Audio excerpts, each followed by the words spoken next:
Well, I am going to get us started here. My name is Sigrid Wright. I'm the Executive Director CEO for the Community Environmental Council. I'm very happy to be with you here today to welcome you to our webinar series. So for those of you who are new to CEC, we are a 50-year plus nonprofit environmental organization based on the Central Coast of Santa Barbara.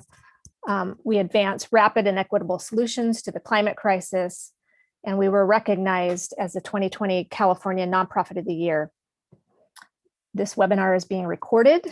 You will receive a link to the recording and other resources after the event, and our intention is to wrap up by 1 o'clock. If you would, please, as you come in, add your name, your location, and your affiliation, if you're comfortable doing so, in the chat so we can meet you and so the audience can meet one another and we can connect with each other.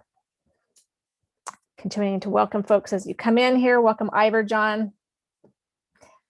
Your engagement throughout this webinar is welcome. And we invite you to add questions to the Q&A during the presentations, and we will answer them as we are able throughout the presentations and at the Q&A time at the end. I also want to apologize in advance if we're not able to respond to every question.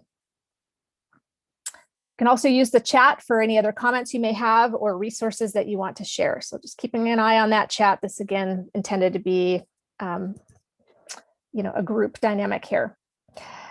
We have a support team here helping us today, including Paul, who you will see as one of the panelists, and Sarah and Kristen, who are monitoring the chat and the Q&A.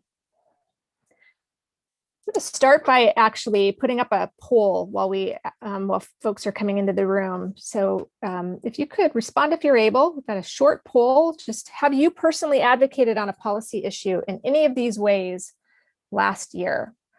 Yes, you've written or called an elected official. You've attended a meeting, such as a city council meeting. You've written a letter to the editor or signed a petition or taken some other action, or you have not taken any policy action just yet. Let's give that a second for folks to respond to that poll. And while you're doing so, I want to let you know that CEC has commented and advocated on 28 different policy issues in the last year, and that's an increase by about a third or so since the previous year. And that really reflects our leaning in on policy efforts. Some wins in the last year locally include successfully advocating for the city of Santa Barbara to pass a new building electrification REACH code to get natural gas out of new construction. And this is in addition to successfully passing REACH codes for the cities of Ojai, San Luis Obispo.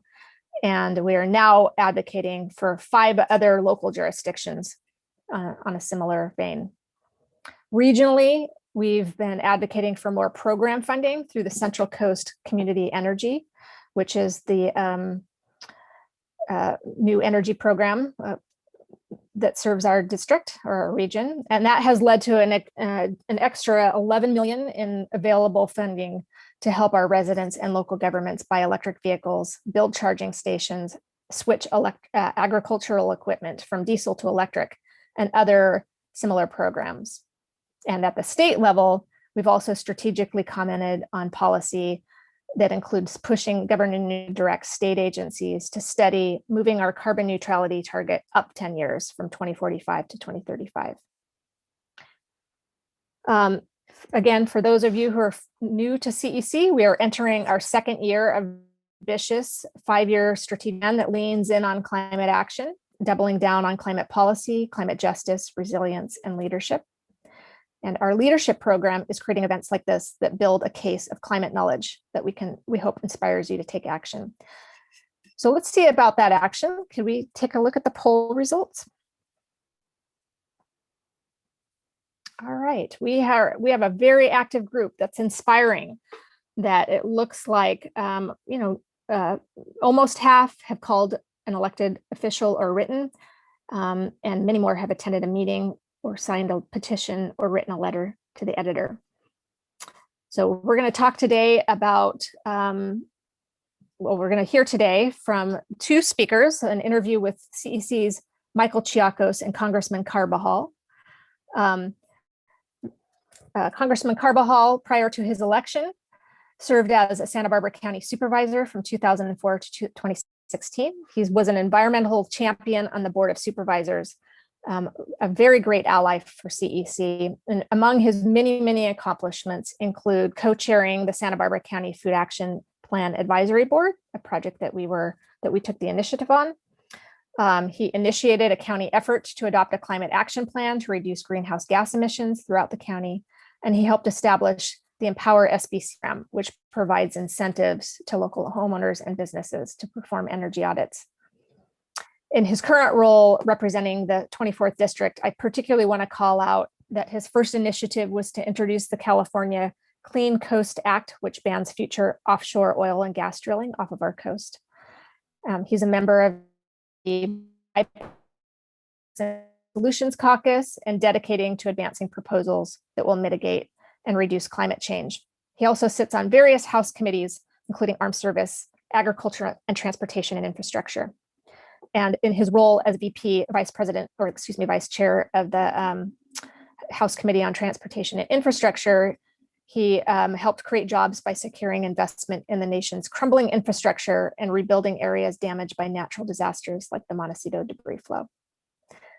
Michael Chiacos is CEC's Climate Policy Director. He joined CEC in 2007 and has been directing our efforts to reduce emissions in the energy and transportation sector.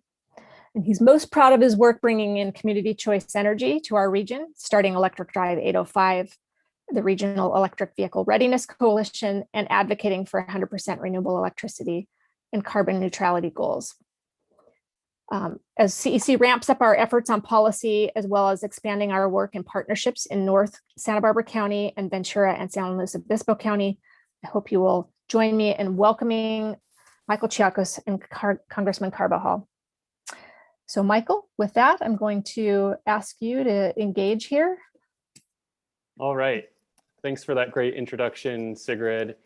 And we are so excited to have our man in Congress, Salud Carbajal, here today with us. He's going to be talking about climate action at the federal level. We're so excited to finally have some federal wind at our backs to help with the state of California and our local climate movement. So Salud, I understand you may have a few opening remarks, and then we can get into some of the questions.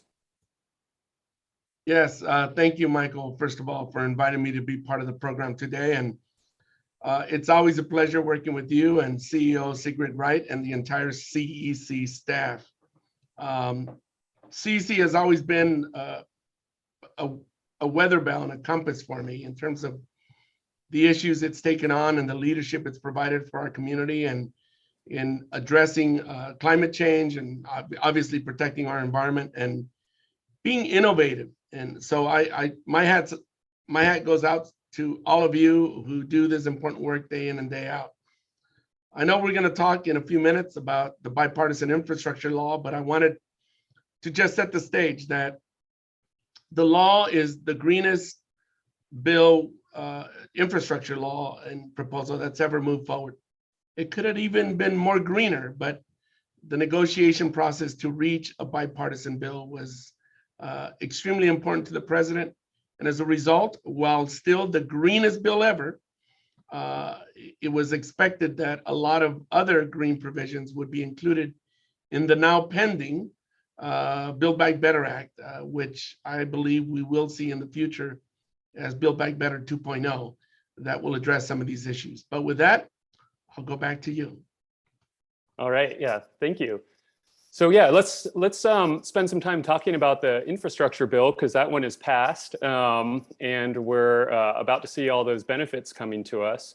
So what are you most excited for in the infrastructure bill, particularly concerning climate action and how it may help the Central Coast with climate action?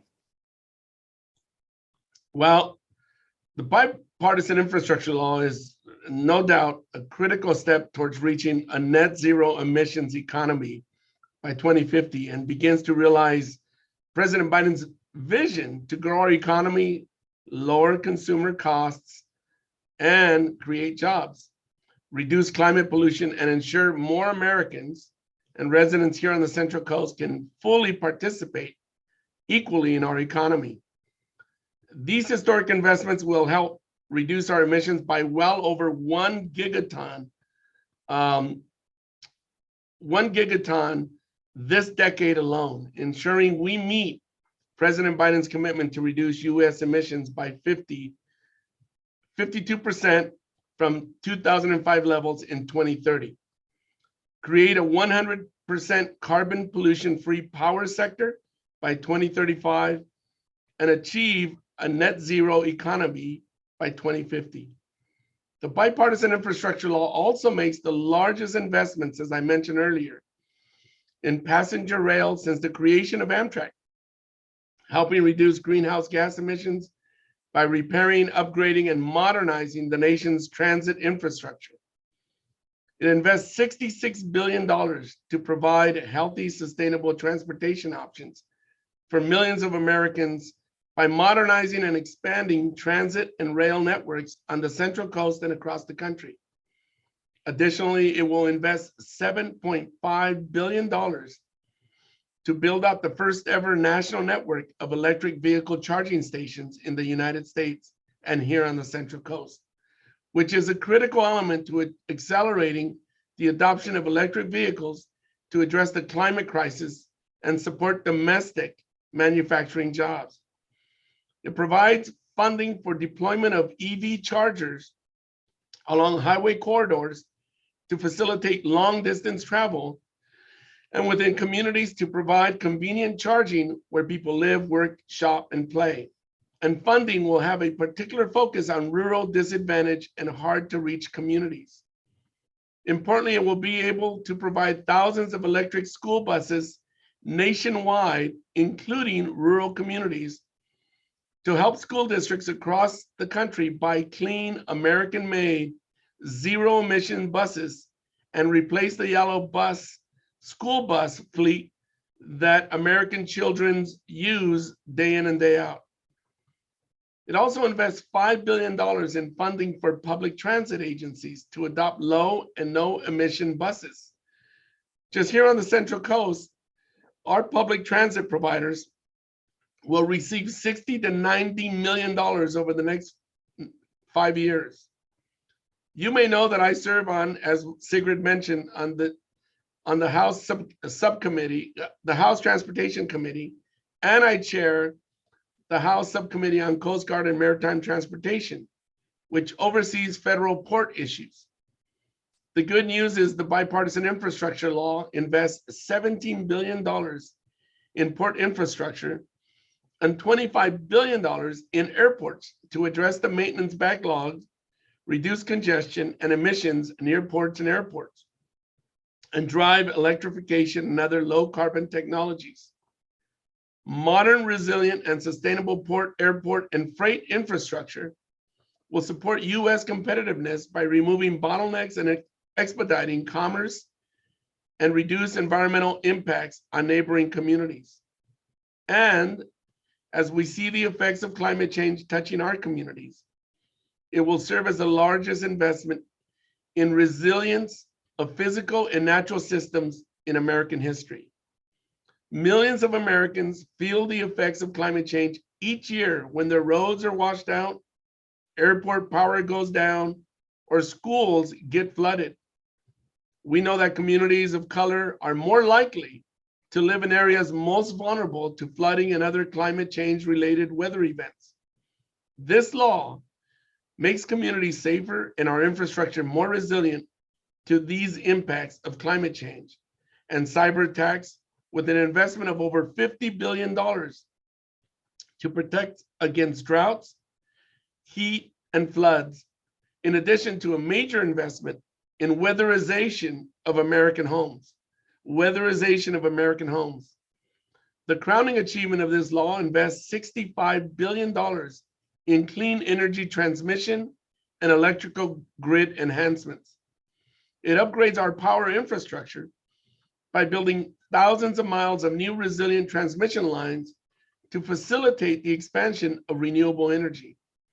Notably, it creates a new grid deployment authority, invests in research and development for advanced transmission and electricity distribution technologies, and promotes smart grid technologies that deliver flexibility and resilience. It also invests in demonstration projects and research hubs for the next generation technologies, like advanced nuclear reactors, which comes with risks and continues to be a conversation, carbon capture, and clean hydrogen. And importantly, it creates new jobs in the process. That is just a little bit of what is exciting about this new law. And I know I mentioned nuclear reactors. We have a nuclear power plant in San Luis Obispo that is going to start decommissioning in 24-25. And that discussion is going to be ongoing throughout our country. The clean energy nuclear reactors provide, but the risks that it continues to have for communities with the spent fuel that needs to be stored somewhere. So until we grapple with that issue, it will be an ongoing conversation that we will have on that important issue. With that, back to you, Michael. Great. Well, thank you so much for that very comprehensive overview, really laying out the framework for the infrastructure bill. And I thought I might make just a few comments, as well as pick out a few of the pieces that I thought were particularly interesting and maybe tie it into the local context. First of all, you mentioned about the massive infrastructure investments in our grid and transmission, which is much needed as we build out more wind and solar and geothermal and other renewable. So that's really fantastic that the federal government is doing that. And also that almost 50 billion overall for climate resilience is also a really large one that we haven't seen investments like this from the federal government. Here at CEC, we work on climate mitigation, but also how do we sequester that carbon into our working lands and then prepare for the impacts. So it's really great to see that investment for climate resilience. I thought I'd mention some of the smaller ones. One of them you talked about was the 7.5 billion for electric vehicle chargers. So that's 5 billion that's dedicated entirely for electric vehicle chargers, and then another 2.5 billion for alternative fueling.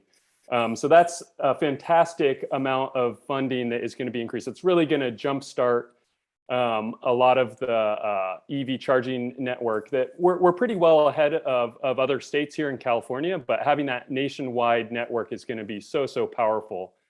At CEC, we help to form Electric Drive 805, which is our regional electric vehicle readiness group. And we've been working primarily with the air pollution control districts for Ventura, Santa Barbara, and San Luis Obispo counties over the last decade or so to help prepare our region for electric vehicles. And a lot of that has been with EV chargers.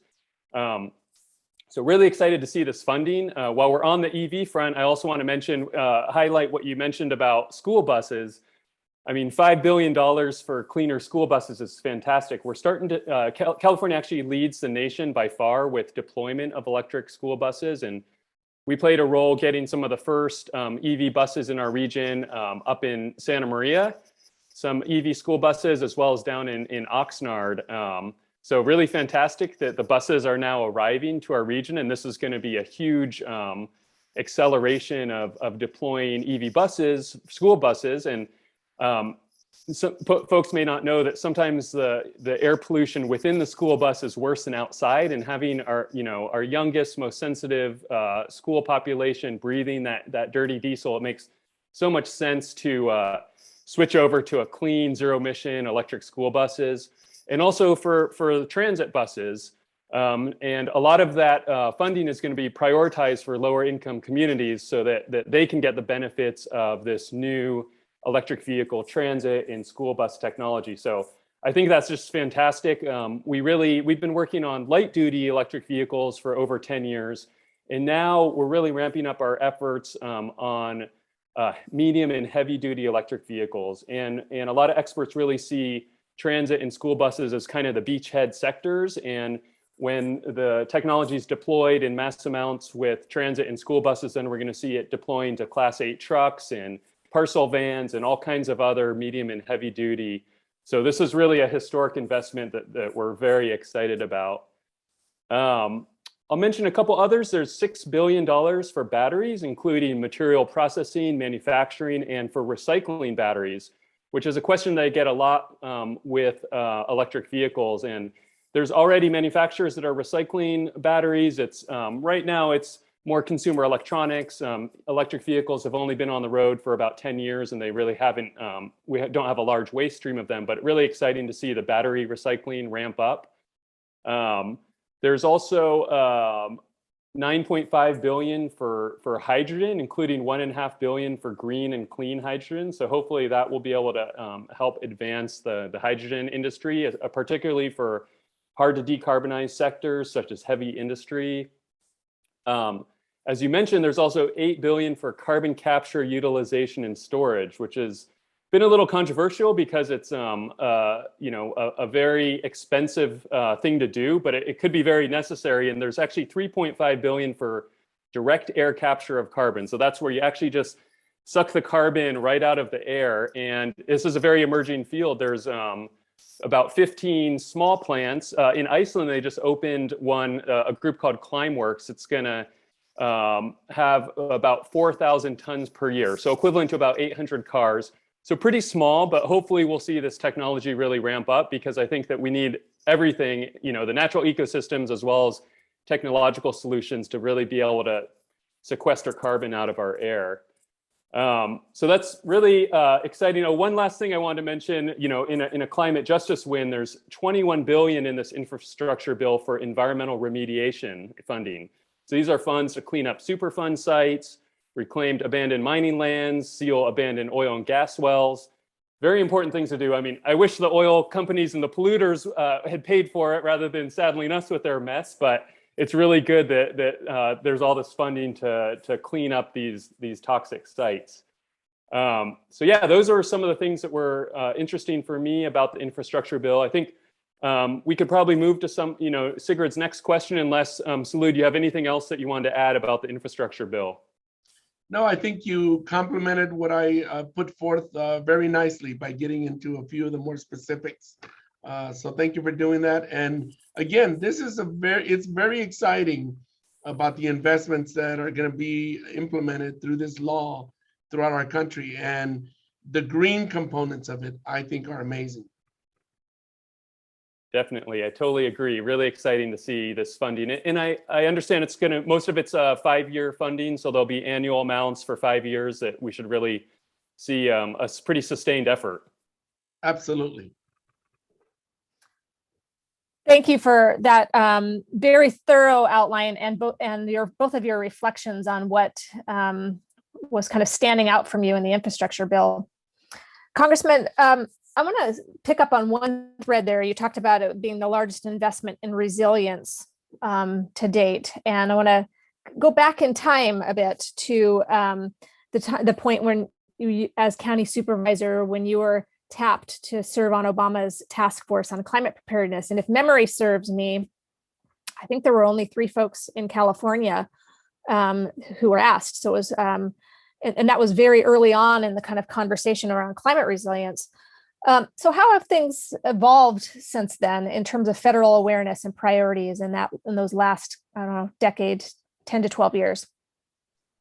Thank you, Sigrid. Well, I was very honored to have had that opportunity provided to me by President Obama. I served on this task force with then Governor Brown and Mayor Garcetti of Los Angeles. So I felt very privileged to have that opportunity. Back then, President Obama, despite the task force that identified over 500 recommendations, they were great recommendations, but without policy or funding or legislation, President Obama had to rely on executive orders. And we all know executive orders are limiting. They might make some ground initially, but they're reversible. And we saw what transpired with the administration that ensued after the Obama administration. Many of those executive orders were reversed, and even more so, other damaging executive orders were implemented. But certainly, since then, and despite 4 years of what I considered have been dark years for our country in the previous administration regarding addressing climate change and environmental protection, things have gotten, the public has become more supportive of addressing climate change. The Pew Research found that in a 2010 poll, that only 32% of the population thought that global warming was an issue. That sense of urgency has grown and concern. In 2021, a poll found that 72%, and this is by the Pew Research, of the public now believes that global climate change will harm the world and harm them, harm our economy. So the truth is that climate change is impacting our communities in so many ways. The public has come to that realization, and long are the days that people can just ignore the effects of climate change. For a while, it also, as you recall, it was a very polarizing area. Is it global warming? Is it man-made, not man-made? What's causing it? And I think that skirmish has come and gone. I think most people understand that you can latch on to why you think global warming is happening or what you don't believe in. But the fact of the matter is that it's happening. And we need to not only mitigate emissions, but we have to adapt to this new temperature change that's causing and wreaking havoc throughout our country and on our local communities, as here on the Central Coast. As we all know, fires are more frequent, and the recent debris flows still haunt our community. In that regard, Washington has a hard time keeping its head in the sand over climate change, but sadly, many still choose to do so. We are fortunate, though, to have the leadership of President Biden, who got us back into the climate accord, and his current leadership and Congress, the leadership in Congress. We've been able to push progressive, environmentally friendly policies forward that address climate change. But we have much, much work to do. And we all know that good policies and actions taken today are only as good as the continuum of that momentum. Certainly at the ballot box, we could get a different leadership in the future, be it at the White House or Congress or either chamber. And that could stymie the progress that we are making now. So it's important, I think, for the public to understand that elections have consequences. And we really, as a country and as a Central Coast, need to give thought to what does that mean at the ballot box. Yeah, thank you for that detailed answer. I agree, elections have consequences, and hopefully we'll be able to get a fair amount of climate action happening this year. The next question I wanted to ask you about before we get to Build Back Better and the larger climate bill was just about how the infrastructure bill currently is already promises, so that's around 80 billion for climate, and Build Back Better is scoped out in 555 billion, so an even much larger investment. But already it's the greatest investment in climate action since the 2008, the ARA stimulus bill. And I want to pause for a minute and just talk about the progress that we've made just in that last decade. I remember with the ARA bill, and Congressman and I go way back to around that time when he was with the county supervisor. And I remember the very first charging stations that the ARA bill funded, and helping to get the first charging stations at the county of Santa Barbara site and all throughout the cities of Santa Barbara, down in Ventura, all over the place. And now we have about 2,000 public charging stations and probably over 20,000 private charging stations throughout our 3 counties. So an amazing amount of progress. It's really going to get supercharged with this infrastructure bill. I want to note that back then in electric vehicle, I remember my mom had one of those first Nissan Leafs with an 84-mile range. And, I took it down to Ventura and back once, and I was a little scared coming back. And now just in 10 years, I have an electric vehicle with 250 miles of range. Last year, my wife and I took a 3,000-mile road trip all the way to Utah, going down dirt roads and national parks. And just the technology has gotten so impressive just in 1 decade. as well as we've had the price of solar energy drop 90% in the last decade. And now, or back 10 years ago, we had about 10 or 20% of our renewables delivered to our region. And now most of Ventura County has 100% renewable electricity to all the businesses and residences. And much of Santa Barbara and San Luis Obispo County and that was through Clean Power Alliance down in Ventura. Here in Santa Barbara and San Luis Obispo through Central Coast Community Energy, we have a target to get to 100% renewables by 2030, all new build renewables and at a very low cost. So very exciting just seeing this progress that has happened in the last 10 years. So getting back to the infrastructure bill, so our bill delivered those funds mostly through existing state programs. Will this new federal funding do the same? And can you talk about any new initiatives that might go beyond just supercharging the existing programs? Well, Michael, just yesterday, I was on a call with the White House, Mr. Mitch Landrieu, who is the point person appointed by President Biden to lead the implementation of this bipartisan infrastructure bill and funds. And I asked him this very question. I asked him, the various local communities and stakeholders and municipalities that I'm meeting with want to know, what are the funding streams that can be expected? Is this traditional funding streams that the money's going to flow through? Is it, help us understand this. His response to me is that this coming week, I should be able to get a matrix from them with the latest information about timelines that they're hoping, projections that they're hoping to get some of this funding out with, and the types of programs and the types of interface with local governments and local stakeholders. He did mention that obviously traditional funding and traditional sources will be half of the bill, which, as you know, is $1.2 trillion. He said the other half is going to be through existing and new grant programs that will be mostly competitive and will be as equitable as possible. He outlined a number of guiding principles, whether it's disadvantaged communities, just various criteria. And it was very gratifying to hear that they are going to try some innovative, creative approaches to deliver those funds to local municipalities and communities.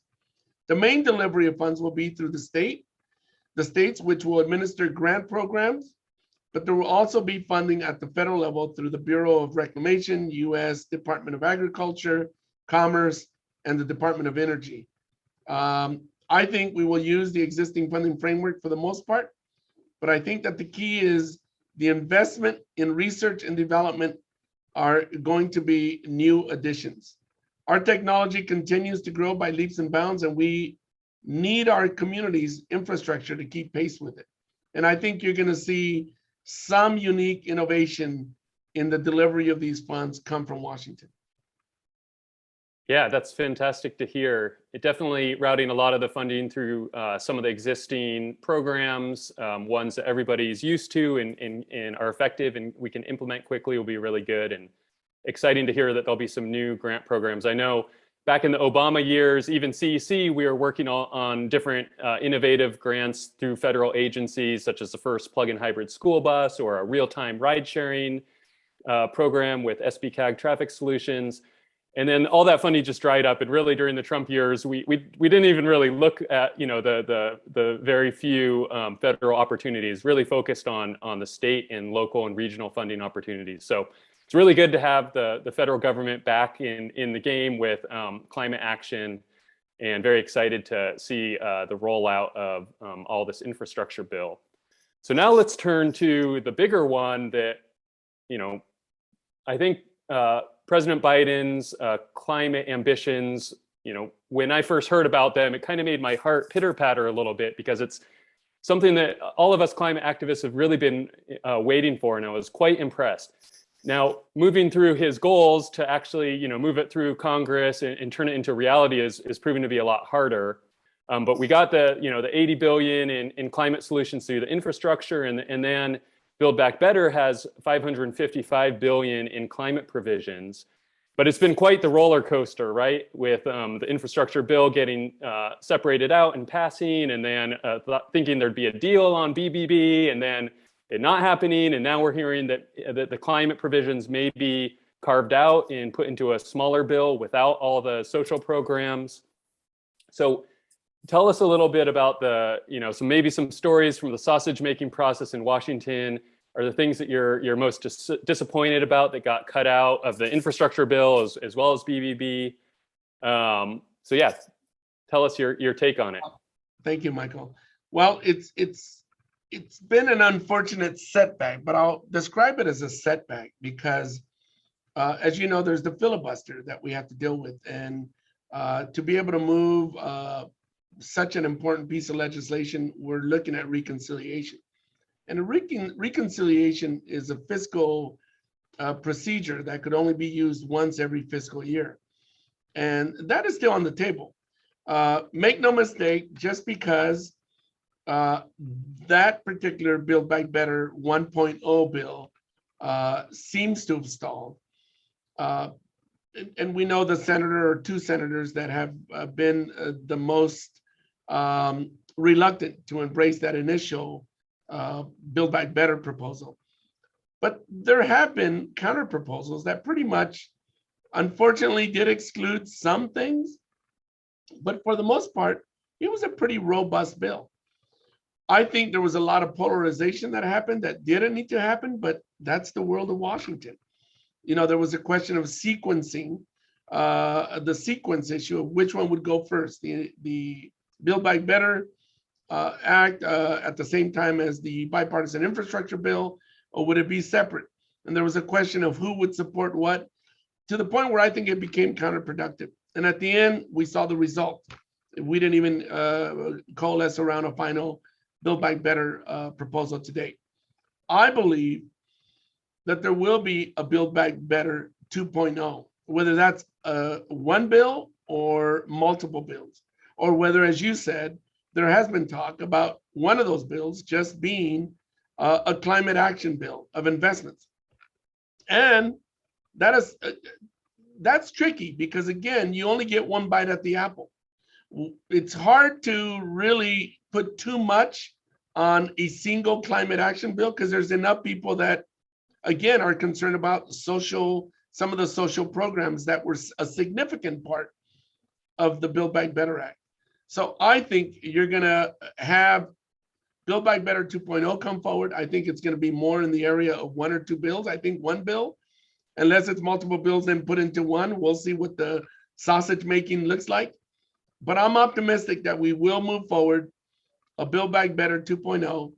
It will include a good number of the provisions and investments addressing climate change and some of the social programs that people were hoping for, and we'll move it forward. Keep in mind that before this came to an abrupt end on the Build Back Better 1.0, Senator Manchin had put forward a number of counter proposals that, you know, were a blow to a few things, but were still a substantial, robust Build Back Better plan that I think at the end of the day, while disappointed with some things, most people would have been happy with. So that's part of the sausage making. I'm absolutely positive that, well, I'm optimistic and encouraged that we will move something forward. And we just have to wait to see what that looks like. It would be not as productive to get into what was in it, what wasn't, other than it was a substantial investment, $555 billion, $500 billion addressing climate change. And that is no chump change. And I believe that we will get a good part of that back in some kind of bill, and we will move forward with something constructive and productive. Yeah, thank you for that. 555 billion is a huge amount, and I think it's not enough. We need to do as much as we can for climate. It's really such a pressing. It's this code red time for humanity that and the United States needs to lead. Historically, we've put in the most carbon into the atmosphere, and we need to lead and develop those clean energy solutions that the rest of the world can adopt. I'll put a little color on it. Maybe we won't see what will actually get into the final Build Back Better. I do hope something passes, but currently a large portion of it would be 320 billion in tax credits for producers of buyers of wind, solar, and nuclear power. So I think that's important. It could get cut back a little bit. Even if Build Back Better couldn't pass, wind and solar will still be deployed at very fast rates, but these tax credits would help it deploy even faster, get into parts of the country, that aren't like the desert of California or Texas or places that are already deploying solar like crazy. There's buyers of electric vehicles would receive tax credits up to 12,500. So the current tax credit is 7,500. We've seen EV prices decrease a lot in the last 10 years. In my view, as an electric vehicle proponent, I could see 7,500 would be plenty for folks, or even a little less, rather than that 12,500. So, if you need any thoughts from the local community, I think those are some areas that if it has to get pared back, it could get pared back. There's also the 30% tax credit to lower costs for homeowners of installing solar panels, geothermal pumps, and small wind turbines. That should definitely stay in there because that will help tremendously with distributed energy, which has much less impacts than building solar out in the desert, et cetera. There's $6 billion to make buildings more energy efficient. Energy efficiency, we always got to do first. Hopefully that won't get cut. There's $6 billion for owners to replace natural gas powered furnaces and appliances with electric versions. I think this is really important as well. So last year I swapped out my natural gas furnace for an electric, highly efficient heat pump. It's very easy to do. I think, a lot of the people on this call that maybe have already got an electric car, your heat pump for instead of your natural gas furnace is the next move you might want to take. And it would be really wonderful if the federal government could help with that. So I think Sigrid's going to ask one last question, and then we'll go to some of the audience questions. Yeah, such a vibrant conversation going on in the chat and the Q&A, and I want to make sure that we leave time for it. So Salud, thank you so much. This conversation has primarily focused on the bill that passed, which was the infrastructure bill. So obviously it's going to put a lot more attention on technological solutions. You did make a reference here about, with Build Back Better, the potential for it to go through the reconciliation process. You've shared a lot of optimism about there being a Build Back Better 2.0. But for those who are looking for more, both in terms of technological solutions as well as the social programs that you mentioned, what do you what's kind of plan B if Congress goes back to an impasse? What are some ways that Biden would be able to use executive authority or the next few years? Is this it? Like, is this our last kind of swing at this ball? Well, Sigrid, I think you're getting to the heart of the issue of what progress might continue to exist or momentum. I think a lot of this deals with the midterms. We are going to have a midterm where historically the majority party in charge loses seats. So the expectation, and historically trend speaking, the House is, it's expected to lose a number of seats and maybe the majority. The Senate seems more plausible to keep the majority that exists now, maybe even expand it. But a big wave could impact that as well. Negative wave, being a Democrat, I will speak to it as a negative wave. Certainly the White House after this midterms continues to be there for at least 2 more years. A divided government slows everything down because you need agreement or compromise on policies that we can move forward addressing climate change and these important issues.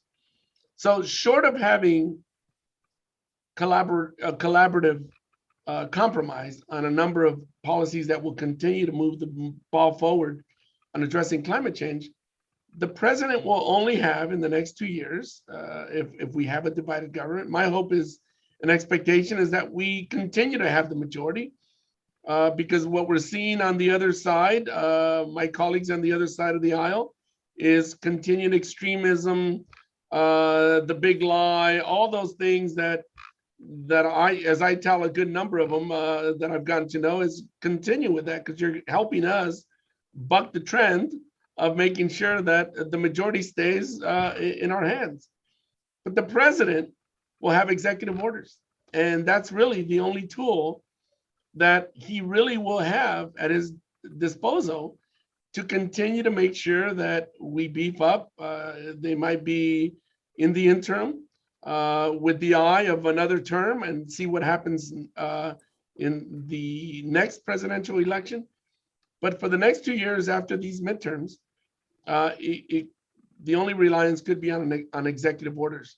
As you know, the pendulum swings back and forth in our democracy, and that will determine what kind of progress we make on these important issues.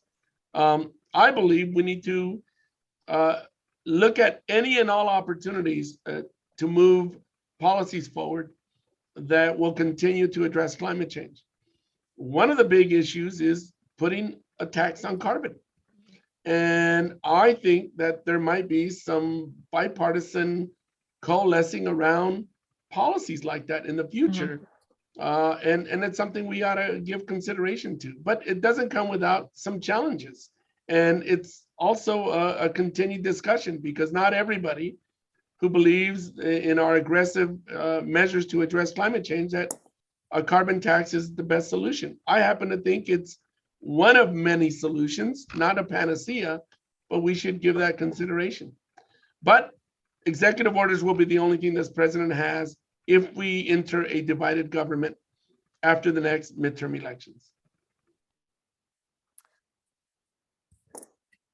That will certainly be a telling moment for us here. Given the time and given the number of really great questions here in the Q&A, I think I'm going to turn now and pull out a couple of those. I just want to really thank and honor our attendees for the great questions. Just to recap them, because they're way more than we're going to be able to get into. I'm just seeing a very vibrant conversation about kind of strong, healthy civic debates over the type of technology that we're investing in, whether it be solar, nuclear, hydrogen. I'm seeing a frustration with, in some cases, lack of national plan, but also some folks lifting up and pointing us towards clear, innovative plans like Paul Hawkins. I think I've got that right behind me. Paul Hawkins drawdown, plans by Mark Jacobson. Seeing really strong interest, which CEC is also very involved with in terms of climate justice and equity, and making sure that those themes are emerging in the work here. And then great questions about other law. There's a great question by Nadia about other laws being proposed besides investments, such as reducing emissions from the military, price on carbon, and electrifying buildings. And you just addressed the price on carbon. I think what I will do is I'm actually going to, I want to pick up a question that came through one of our attendees who is a professor. And this question comes from students. And I would invite either Michael or Congressman Carbajal to respond to this. But given the challenges that employers are having, finding people to hire, and also given supply chain issues, does the US have the people and the materials to achieve the construction and manufacturing goals of this infrastructure bill? Such an interesting thing to lean into, like this unique moment in time where we're facing supply chain and labor concerns. And any thoughts on that? If I could give it a crack, Michael, I think the supply chain has been exacerbated and greatly impacted as a result of this pandemic. Certainly some people will try to make political hay and blame it all on this administration or what have you, but we all know it came from factories and warehouses being closed, employee sectors just not able to work, and it resulted and consumers buying online like never before.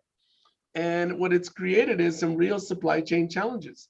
It's also pointed a spotlight on the fact that we have some local American manufacturing challenges. So we've relied on superconductor chips and so many things, even basic materials from other countries. And that has crippled our ability to move our economy forward in various sectors.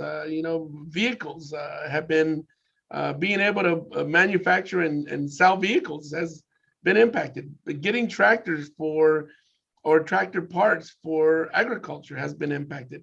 Basic cardboard and certain materials have not been available. So no, we have our challenges.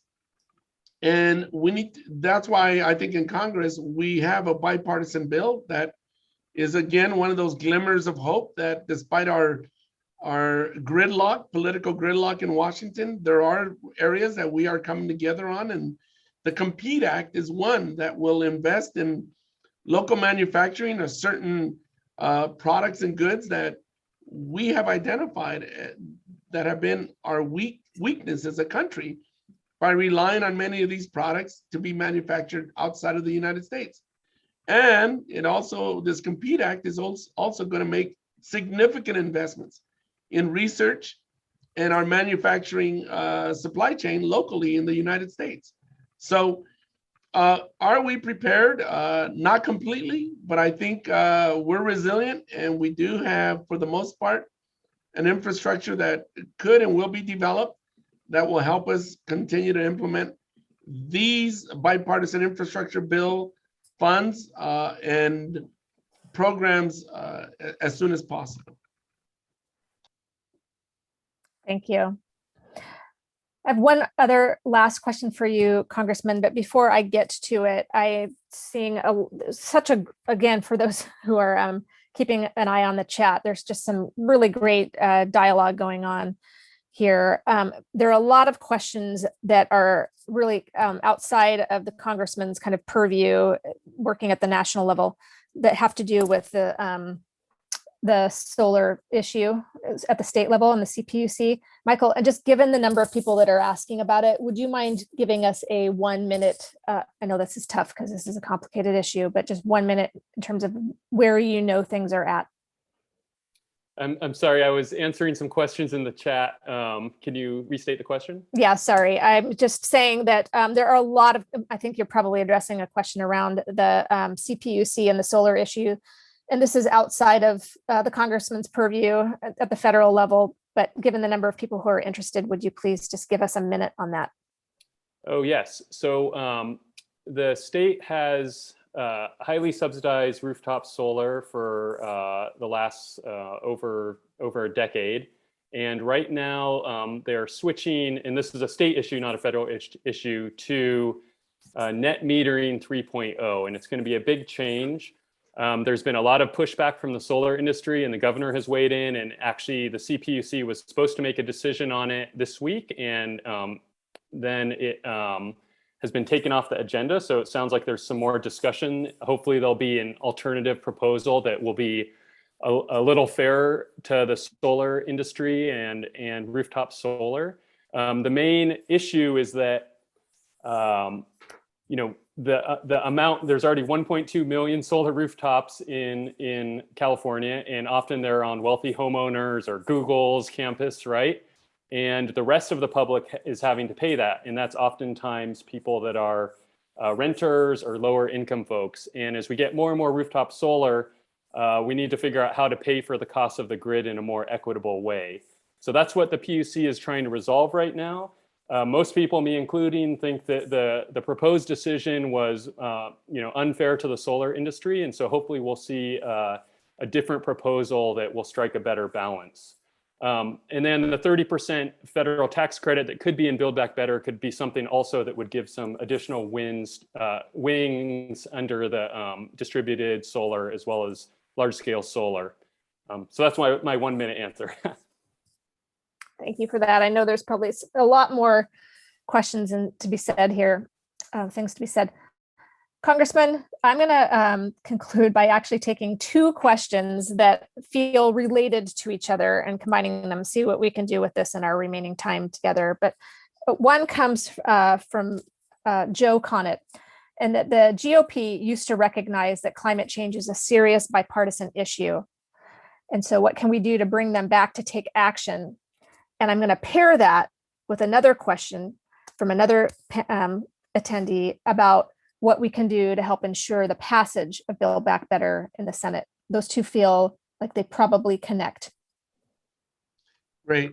So the second one is the passage, and the first, say the first again real quick. It has to do with the GOP used to recognize that climate change is a serious bipartisan issue. And you're on the caucus there. So, I think slowly but surely, I think the head in the sand approach by the GOP, I think, has diminished somewhat. I think even the GOP no longer can negate that climate change is real and that we need to address this in various ways. I think the polarization of the old greenhouse gas, is it man-made, not man-made? I don't know. I just feel that it's kind of diminished a little bit. And I think what we could do is look at things that have market concepts, like putting a price on carbon. That concept was actually introduced by conservatives. And so I think it's important to go back to them and say, you love the free market. Let's look at things that, it may not be the panacea that I want to address climate change, but let's put a price on carbon. Let's start. And that will also be transformative, believe it or not. And so I think we can go back to them and continue working with them in continuing to elevate the issue and continue to find ways where we might find agreement, but not on just little things. I mean, there's important things like the tax credits that are in a potential and future Build Back Better Act, tax credits that existed in previous legislation. So those areas are easier to coalesce around. But I think looking at innovative programs like the carbon tax initiatives that have been proposed by various lawmakers, and one that I have co-sponsored as well, and am a co-sponsor of, should be considered. Now, in terms of passage of Build Back Better, continue to let your sentiments be known to legislators in other states. Let them know. Many people have friends, relatives. It's important to reach out and let people know that Build Back Better 2.0 is important that we move forward. We should not squander this opportunity to address climate change, and they're not mutually exclusive, and social programs. And I think as long as we continue to let people know of our sentiments and that people are reaching out and being engaged, it will go a long way. So be engaged, speak out, postcards, letters, emails, all of the above help. Thank you. And thank you again to attend. We had over 100, let's looked at 112 participants in this conversation. And again, the healthy kind of passionate civic debate that was going on in the chat. I was really moved by that. So thank you. I want to thank again, today's guest, Congressman Carbajal, and CEC's Community Environmental Council's Michael Chiacos, and to our sponsors, Marburg Industries, Santa Barbara Clean Energy, and Central Coast Community Energy. You can look for an email in the next few days with a recording of this webinar, and can also keep an eye on other webinars that will be coming up in our series, because free events like this are the ways in which the Community Environmental Council is working to advance rapid and equitable solutions to the climate crisis. If you may or may not know that CEC is one of only a handful of nonprofits in the county that hold the highest ratings possible by Charity Navigator and GuideStar. And you can support our work by going to cecsb.org/give. Thank you all so much for joining us. I look forward to connecting with you soon. Really appreciate the passionate conversation here. This is this, I think, was an indicator of just how much this community cares about climate change. And Congressman, thank you for your service.